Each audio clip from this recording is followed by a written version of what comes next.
Just like the intro said, my name is Chukwuma Nwanze. And today I want to share a story. Let me roll back. Maybe a couple of stories about, and the focus is not about promotions or profits or positions. It's about becoming. Because becoming is not a moment. Becoming is not a title. I think of becoming as an unfolding. One decision, one failure, one risk, one chapter at a time. I didn't always know where I would end up, and that's the reality of it. But every season, my life kept on teaching me what I could become. Let me start telling you my stories. I grew up in Fadi and Ablegba in Lagos. How many of you know that area? Southwestern Nigeria. Places where dreams were practical and not loud. We didn't talk in... When we talked about ambition, it wasn't in big English. We talked about survival. We talked about discipline. Doing what needed to be done today so that tomorrow will be cool, right? Success for us wasn't fancy vision boards. It was quiet hope. And even as a young boy, all I wanted was simple stability, dignity, and a life that meant something. But looking back, I have learned something really important.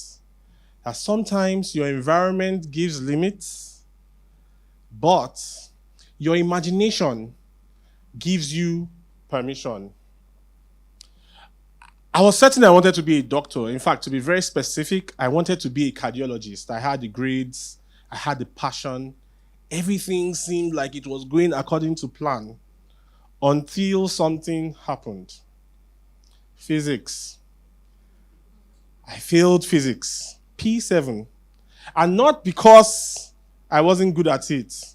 Lagos happened to me. I was stuck in the most unbearable traffic on the day of my exam. And so I got to the exam hall late. By the time I'd reached the exam hall, a large part of the paper was gone. And there was I sitting down, looking at the clock, racing against me. I wasn't just writing physics on the day. I was writing against lost time. And guess what happened? Time won.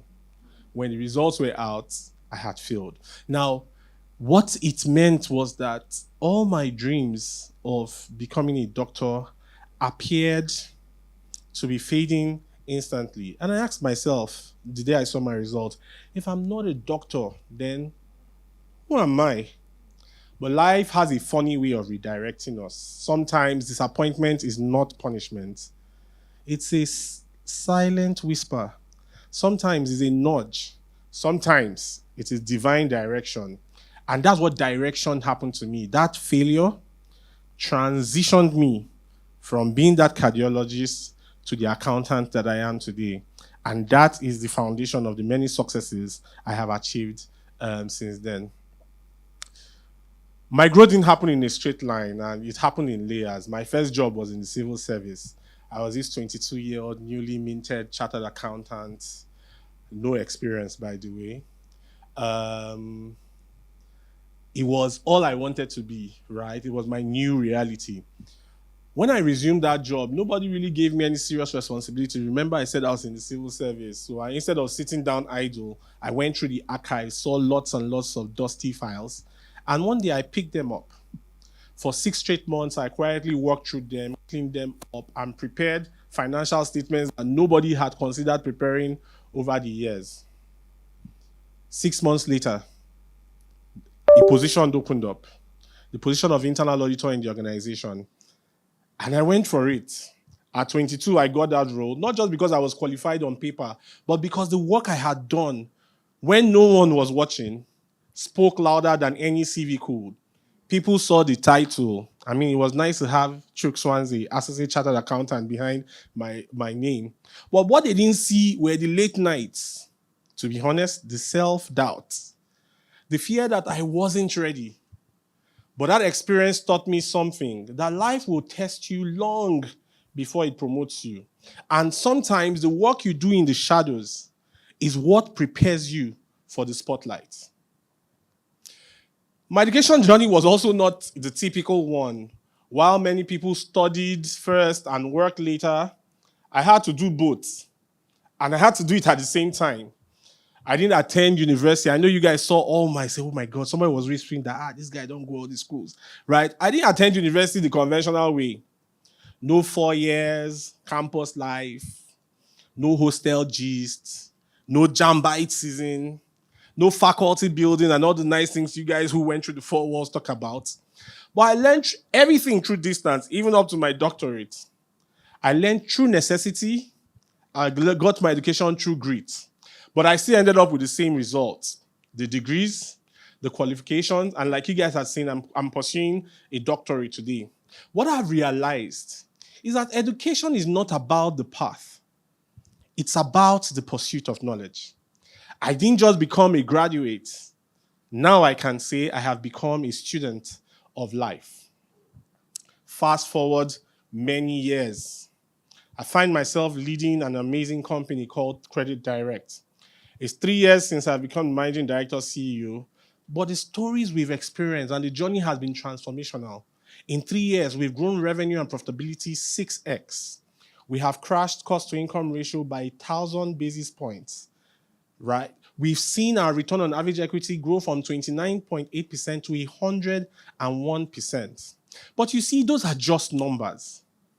What those numbers truly mean is dignity, is the hundreds of jobs we've been able to create, is the hundreds of thousands of Nigerians that our products have been able to give offerings to that make their lives have a meaning. We're not just chasing profit. We were chasing purpose. And I learned something profound in this process, that real transformation doesn't start with systems and processes. They are important, don't get me wrong, but real transformation starts with self. If I summarize my journey, I like to think about it in 5 lessons, and feel free to think of it as the 5 C's of becoming. The first one is curiosity, because the day you stop asking why, you stop growing. Courage, because process demands movement, not certainty. Change, because becoming requires letting go of what you're used to. Connection, because nobody becomes alone. And lastly, continuity, because becoming is not a destination. It is a lifelong practice. Every single person here is becoming something, either by default or by design. Some of you are becoming stronger after a heartbreak. Some of you are becoming clearer after confusion. Some are becoming bolder after fear. Some are becoming softer after success has hardened you. The real question is not, am I becoming? Because you already are. The real question is, am I becoming the version of myself that I will be proud of? So from that boy who studied between shifts, or the leader helping a company redefine its future, I am still learning. I am evolving. I am still unfolding. Because becoming is not about where you started or even where you have gotten to. It is about staying humble enough to grow and bold enough to believe. And maybe, just maybe, that's all the stories you and I will tell into the future. That in every chapter, we are still becoming. Thank you.